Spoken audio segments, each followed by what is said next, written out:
The packages were still showing up today at the National Reconnaissance Office, an intelligence facility in Virginia, and on this Washington, D.C. military base where White House mail is screened, another addressed to the National Security Agency in Maryland. In all, more than a dozen packages sent to government facilities in the Washington area. Roughly half of them were addressed to the CIA and stopped at its off-site mail handling office. FBI agents moved quickly to arrest a suspect at this mobile home in Everett, Washington. 43-year-old Thon Kong Phon, known to law enforcement officials say from previous mailings described as badgering. Court records show he was involuntarily committed in 2011 for brief mental health treatment. Investigators say letters sent with these latest packages complained about the government controlling mines. The first was discovered Monday at the National War College on Fort McNair. Investigators say it contained a jar of black powder.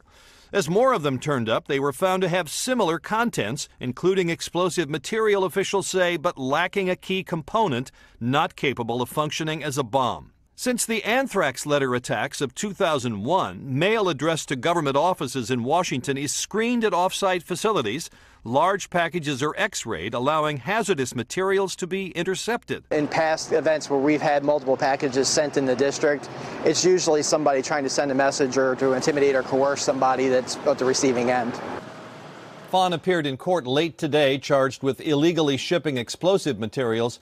Court documents say postal inspectors simply traced one of the packages using its tracking number, found out where it was mailed, got surveillance video, and identified him. There's been no statement from his lawyer. Hey, NBC News fans, thanks for checking out our YouTube channel. Subscribe by clicking on that button down here, and click on any of the videos over here to watch the latest interviews, show highlights, and digital exclusives.